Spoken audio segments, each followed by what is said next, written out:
Connaître les prophéties apocalyptiques à venir est secondaire. Me connaître moi et la vérité est prioritaire. 5 octobre 2020. Parole de Dieu le Père délivrée à sa messagère et prophète Louise Vogelchardt, traduite et lue par Justine. Loïs a reçu ce message à 6h53 du matin.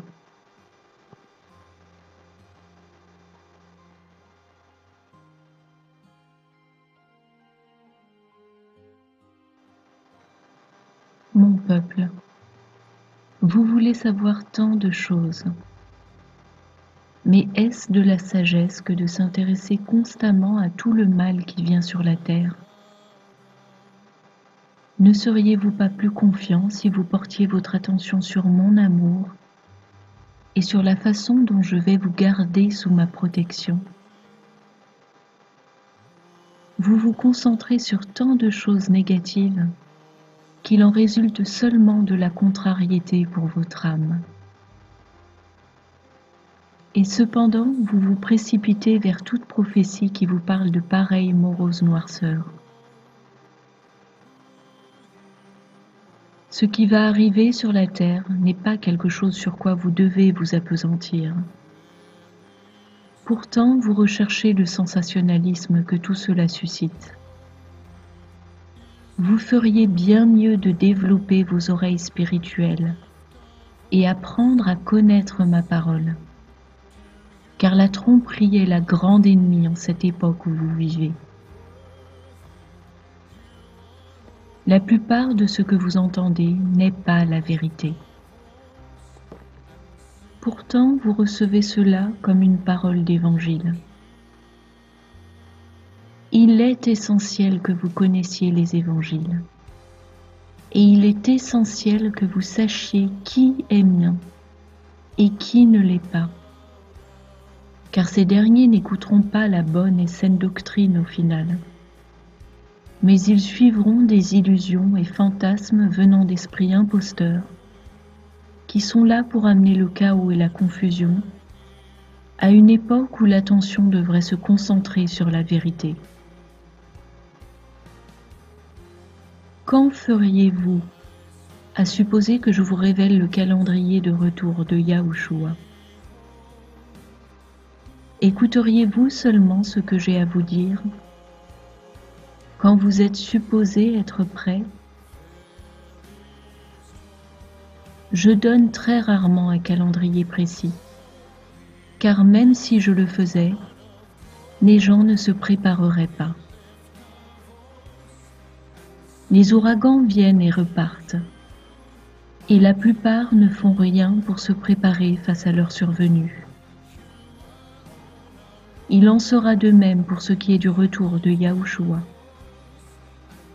Les gens continueront leurs allées et venues, ils se donneront en mariage, et soudainement le rassemblement dans les airs se produira, et ils seront laissés en arrière.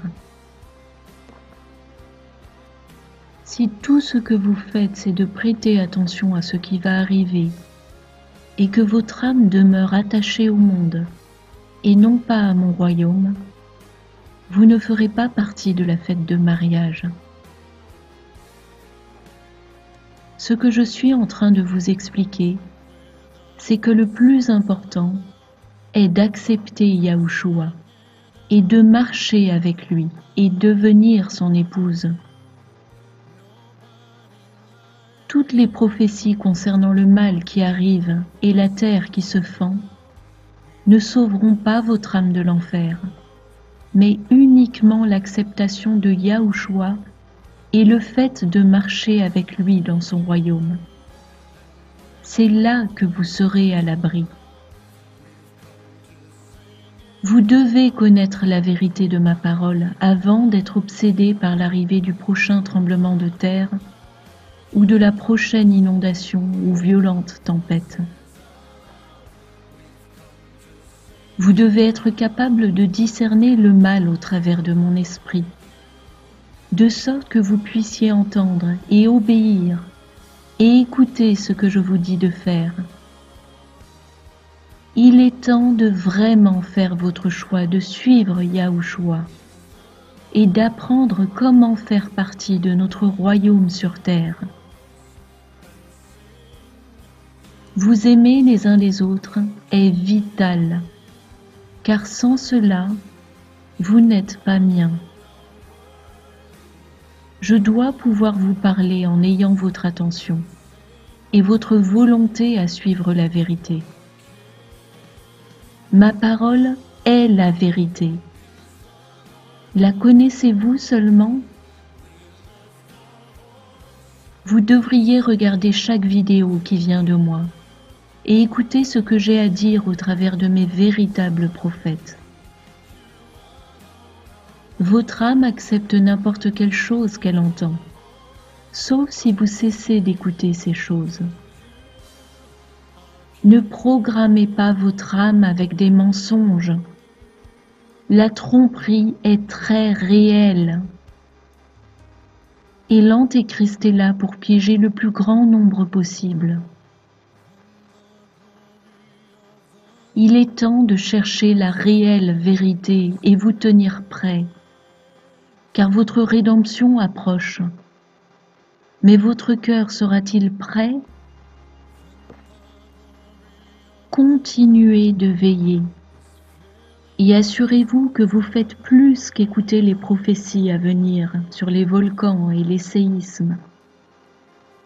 Et écoutez comment vous devez vous comporter en tant que fiancés de Yahushua. Aimez-vous les uns les autres.